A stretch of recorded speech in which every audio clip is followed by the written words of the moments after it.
You won't want to miss this. The Joe Rogan Experience has earned its reputation for unpredictability, where conversations veer wildly from deep philosophy to outrageous conspiracy theories, and guests are just as likely to argue as they are to open up. Yet somehow, in the middle of the madness, Joe Rogan keeps it all together. With razor-sharp wit and perfect timing, he steps in right before things spiral out of control, calling out contradictions, cutting through the noise, and steering the chaos back to clarity. It's more than just a podcast. It's organized chaos, and Joe is the calm at its center.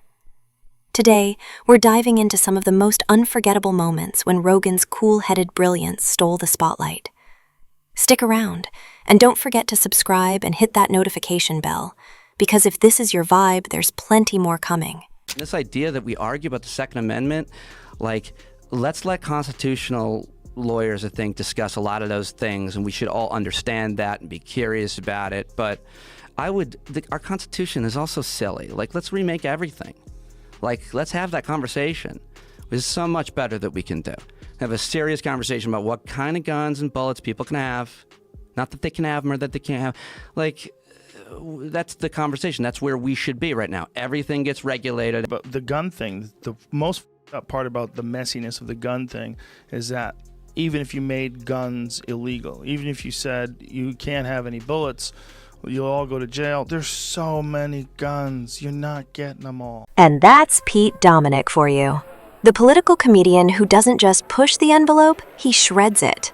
Look, if you're against the Second Amendment, that's your prerogative. We can have that debate all day long. But opening the conversation with, let's just rewrite the entire Constitution over one issue, that's not daring, it's reckless. Even the loudest voices on the far left haven't crossed that line. And frankly, let's hope they don't. The Constitution isn't some outdated brochure you toss out when it no longer fits your preferences. It's the backbone of our democracy, a structure that's held this nation together for over 200 years. You don't burn the whole house down just because you don't like the wallpaper. How do you do it? Yeah, that's the question. That's the most important point. There's already 330. There's more guns than there are people, so what do? So, by the way, I think you buy as many as you can back for sure. You spend a whole bunch of taxpayer money. Just help. By the way, there's a ton of people in a bind right now that have a rifle, but oh my God, I'm not going to be able to afford my insulin. Let me get rid of this AK-47 to live another month. You buy some guns back. It's a good expenditure of money, and then melt them down and turn them into furniture for people. So if you wanted to do that without changing the Second Amendment, you just have a buyback where you just offer people the opportunity to make some money by giving their guns up. Well, the Second Amendment has been interpreted wrong by the Supreme Court, in my opinion. Listen, if you're in the market for a kitchen table or a stand, don't overcomplicate it. Just swing by IKEA, or better yet, hit up Home Depot. Grab some wood and tools, and turn it into a weekend DIY project. Now, back to Pete. He didn't walk into that podcast looking for a real, thoughtful conversation. That was clear from the jump. From the first word, he came in guns blazing with hot takes meant to provoke, not engage. It didn't matter what Joe said, Pete was there to push back, no matter what. It wasn't about substance or sincerity, it was all noise and antics. And you could see it wearing thin on Joe, who was clearly running out of patience by the minute. And the bullets in them. Well, the main issue is the person that's capable of shooting people with the guns and the bullets. No, it's the guns and the bullets. The guns and the bullet are inanimate objects. Without a person pulling the trigger, we're talking nonsense here. They're not going to shoot themselves. It's a healthcare issue, and it's so extreme. It's really. If you want to know the answer to healthcare issues, you should talk to public health experts. They have those answers. They have the research, but hold on. What research? On what? Well, they don't have enough research on. They don't have enough research on gun violence. What are you unfortunately. talking about then? I'm talking about if you want to know the solutions for what is impacting and creating death by any measure, accidental death. Right, but we're talking about gun violence, right? And just like that, Pete unraveled. Talking in circles, stumbling over his own contradictions like he was auditioning for some kind of chaotic one-man show. Joe's audience wasn't buying it either. The comment section lit up. One listener nailed it. I was listening on the podcast app, but had to pull up YouTube just to dislike the video. Ouch. Another added, I wanted to like this guy, I really did, but he just kept digging himself deeper. But, as messy as Pete was, he still didn't manage to outdo the absolute mayhem that followed when Kurt Metzger hijacked the conversation with a tangent so bizarre it felt like he'd beamed in from a parallel universe.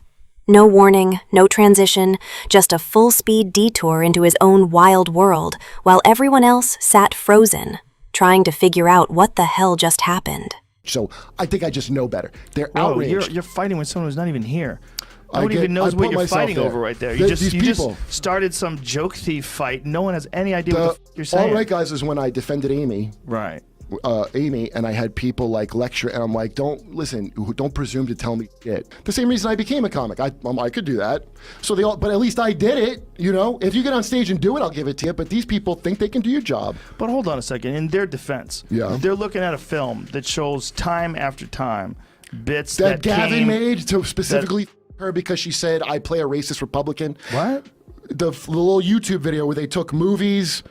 In the show, which by the way, she doesn't write the show. It was ridiculous. Here's a quick rundown.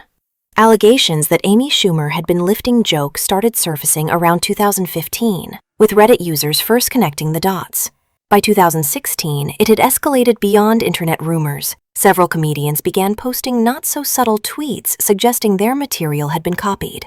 Then came the YouTube breakdowns, side-by-side comparisons that didn't exactly paint Amy in the best light. She responded by calling it parallel thinking, admitting that some bits might have overlapped unintentionally, but claimed her team pulled anything questionable once it was flagged. Fair enough, if that's how it went down. Now enter Kurt Metzger. As a writer for Inside Amy Schumer, the Comedy Central show that ran for 5 seasons, he had skin in the game. Naturally, he came to her defense, and let's be honest, he kind of had to. When your name's in the credits, defending the show is defending yourself. Wait a minute. There were bits that were exactly the same as bits that were on mediocre bits that anyone would have thought of? Dude, relax. You're arguing against someone who's not even here. Well, right? I was trying to bring up why they were going at me. That's why. But the problem with what you're saying is they have evidence. They're looking at one bit, and it's exactly the same as another bit. If I look at the evidence and I come to a different conclusion, let's go with my conclusion because I was there. What about due process? And the guys who are saying it, there's a due process guy. That's not enough. That's not enough to convince someone. Oh, dude, just trust me. Do you think we in the writers' room? Isn't that like some authoritative sheriff type shit? Just trust me. Hey, I'm not going to them. Take the sheriff. Hold on a second. I'm not going to them. They're coming to me. Honestly, I have no idea what Kurt thought he was accomplishing. The lead of the show he writes for is facing serious accusations of plagiarism, and his big defense boils down to, "Trust me, I know what I'm talking about." That's not a defense. That's blind faith with a megaphone. And let's be real. Raising your voice doesn't strengthen your argument. It exposes how weak it is. It's a textbook tactic. When you've got nothing solid to stand on, you turn up the volume and hope bluster will fill in the gaps. But Joe wasn't having it. He kept his cool, broke down the facts, and calmly showed Kurt exactly why his take didn't add up. It might be that they think that you did steal it, and you got to explain how this was parallel thinking. There's going to be a bunch of people. Many times I did. I know, but a lot of people haven't heard it, and you're blurting it out like that. Someone's arguing you in the room. Honestly, it felt like Kurt was Amy's last ride or die. Maybe the only true fan she's ever had. The irony? She got hit with the same plagiarism allegations again in 2022 while co-hosting the 94th Academy Awards. That time, it wasn't just whispers. The joke she told had already gone viral months earlier as a tweet from December. So, maybe she really did parallel think herself straight out of the spotlight. But I want to hear from you. What's your take? Drop your thoughts in the comments, and let's talk about it.